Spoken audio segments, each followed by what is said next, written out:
Bonjour à tous et bienvenue à Catch Club. On se retrouve pour les news et aujourd'hui on va notamment parler de Drew McIntyre, de Bray Wyatt, de CM Punk ou encore de la guerre civile qui est en train de se lancer au sein de la Bloodline. Donc c'est parti et pour info on démarre avec une très bonne nouvelle par rapport à l'une de nos stars locales, un catcheur français qui va débarquer au Japon lors du mois de juillet, car pour info il y a quelques jours, la All Japan Pro Wrestling, donc l'une des plus grosses fédérations au Japon, vient de nous annoncer que la star française Aigle Blanc va faire ses débuts à la All Japan lors du mois de juillet 2023. Et pour ceux qui ne connaissent pas encore Aigle Blanc, je vous conseille de checker la vidéo spéciale que j'avais fait pour les 100 000 abonnés de Catch Club, car j'avais fait une vidéo spéciale, une série dans un monde parallèle où il y avait un tournoi catch avec plusieurs stars du circuit français, notamment Aigle Blanc qui faisait partie de la team Lucha. Et bien entendu, vous pouvez retrouver également plein de noms que vous connaissez dans la vidéo, notamment Christophe Ajus, Philippe Chéreau ou encore Alain Mistrangelo, et même deux superstars de la WWE. Donc félicitations à Aigle Blanc car c'est une énorme étape pour lui et pour info, son premier match à la All Japan aura lieu le 16 juillet prochain, donc on va suivre tout ça de très près. Ensuite, on enchaîne avec une petite rumeur par rapport à un duo qui a totalement disparu ces dernières semaines. Il s'agit de Massey et Mansoir, qui était bien entendu à la base avec Maxime Dupri. Sauf que comme vous l'avez vu ces dernières semaines du côté de Raw, Maxime Dupri a dorénavant rejoint la Alpha Academy, et donc elle a totalement laissé tomber Massey et Mansoir. Ce qui fait qu'à l'heure actuelle, d'après plusieurs médias américains, la WWE serait en train de réfléchir à l'idée de repackager Massey et Mansoir et potentiellement leur donner une nouvelle gimmick, un nouveau personnage. Mais pour le moment, nous n'avons pas plus de détails. Ensuite, on va parler des rumeurs par rapport aux potentielles signatures qui pourraient avoir lieu du côté de la WWE et également des superstars qui intéressent la fédération de Vince McMahon. Alors pour info déjà, il y a une rumeur qui est sortie quelques jours, comme quoi la jeune star de la AEW, Hook, qui est le fils de Taz, je le rappelle, intéresserait fortement les officiels de la WWE. Mais à l'heure actuelle, nous ne savons pas quand est-ce que le contrat de Hook avec la AEW va prendre fin. Par contre, le média américain BWI précise qu'apparemment le papa de Hook, donc Taz, souhaiterait fortement que son fils rejoigne la WWE, car apparemment il pense que Hook pourrait mieux se développer du côté de la WWE. On continue avec une rumeur par rapport à une superstar que j'adore personnellement. Il s'agit de Carlito, qu'on a pu voir récemment à Backlash à Porto Rico. Eh bien sachez que ces derniers jours, Carlito a annulé plusieurs de ses bookings sur le circuit indépendant qu'il avait lors des prochaines semaines, et apparemment d'après plusieurs sources, Carlito aurait informé toutes ses fédérations indépendantes qu'il doit annuler ses bookings parce qu'il va bientôt rejoindre à nouveau la WWE. Et donc derrière, nous avons des médias comme le Wrestling Observer ou Fightful qui ont fait leur petite enquête, et donc ils ont confirmé que Carlito a bien annulé des dates, et qu'il y avait des discussions avec la WWE ces dernières semaines, mais à l'heure actuelle, ils ne peuvent pas confirmer que Carlito a bien re-signé avec la WWE, donc encore une fois c'est une situation à observer de très près, mais Carlito pourrait bientôt faire son retour à temps plein à la WWE. Et pendant ce temps, nous avons la AEW qui se renforce, mais en coulisses, car mercredi dernier, lors de AEW Dynamite, nous avons appris de la part des médias américains que Jimmy Jacobs était en coulisses du côté de la AEW, et que dorénavant, Jimmy Jacobs est un officiel de la AEW, et qu'il travaille du côté créatif. Alors pour info, jusqu'à récemment, Jimmy Jacobs travaillait avec Impact Wrestling, mais les médias américains ont confirmé que son contrat avec Impact a pris fin, et que dorénavant, il est sous contrat avec la AEW. Alors je rappelle bien entendu que Jimmy Jacobs est un catcheur qui était un gros nom du circuit indépendant, mais qu'il est également devenu scénariste ces dernières années. Par exemple, il était scénariste à la WWE de 2015 à 2017, et c'est notamment lui qui était derrière la liste de Chris Jericho et tous les segments de Chris Jericho et Kevin Owens à l'époque. Donc premier gros renfort pour la AEW, mais ce n'est pas tout, car hier soir nous avions le premier épisode de AEW Collision avec le retour de CM Punk, mais nous avons également un autre gros nom qui était présent en coulisses. Il s'agit de Chris Hero, également connu sous le nom de Keisha Sono du côté de NXT. Apparemment Chris Hero était en coulisses hier soir lors de AEW Collision pour passer les tests en tant qu'officiel, et donc il pourrait également potentiellement rejoindre la AEW en tant qu'officiel à temps plein. Et du coup forcément beaucoup de fans espèrent également revoir Chris Hero sur les rings, que ce soit à la AEW ou à la ROH. Et pour info, Chris Hero a lui-même précisé il y a encore quelques semaines qu'il n'est pas à la retraite, mais il attend simplement le bon moment, la bonne opportunité pour remonter sur les rings.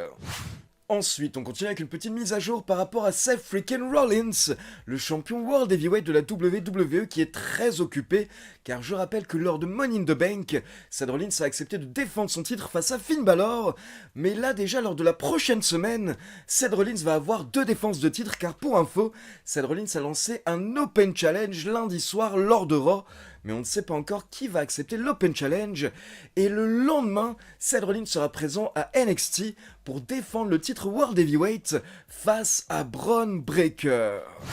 Ensuite, pour ceux qui ont raté SmackDown, je vous conseille vivement de regarder ma vidéo résumée que j'ai sortie hier, car vendredi dernier, encore une fois, on a eu un excellent épisode de SmackDown, mais surtout un énorme segment de la Bloodline, avec Jey Uso qui a officiellement quitté la Bloodline avec son frère, donc dorénavant les Uso ne font plus partie de la Bloodline, Roman Reigns est seul avec Solo Sikoa et Paul Heyman.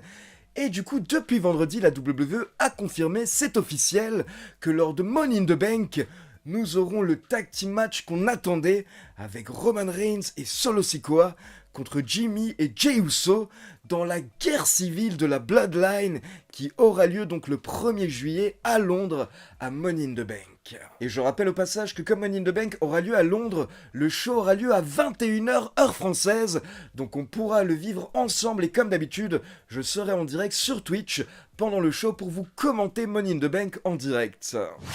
On continue avec CM Punk car comme je vous l'ai dit, CM Punk a effectué son retour hier soir du côté de la AEW lors de AEW Collision et il s'est lâché, il n'a pas hésité encore une fois à lancer quelques pics, notamment envers les Young Bucks. Mais il faut également savoir que la veille de AEW Collision, il y a une grosse interview de CM Punk qui est sortie sur le média ESPN. Et dans cette interview, CM Punk est un petit peu revenu sur tous les gros sujets de ces derniers mois, notamment ses embrouilles avec Hangman Page ou encore sa relation avec Tony Khan. Et donc d'abord, voici ce que CM Punk a déclaré par rapport à son conflit avec Hangman Page.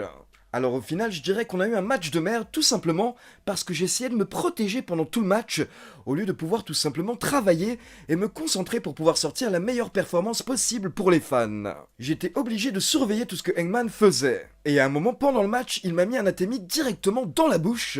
Et là, je me suis demandé, wow, est-ce qu'il l'a fait exprès? Parce qu'il vient de me péter un bout d'une dent tout de même, donc est-ce que je dois faire pareil? Est-ce que je dois lui rendre la monnaie de sa pièce? Et donc ça a totalement changé la dynamique du match, et pour moi ça a empoisonné le match, et le match est devenu vraiment dégueulasse.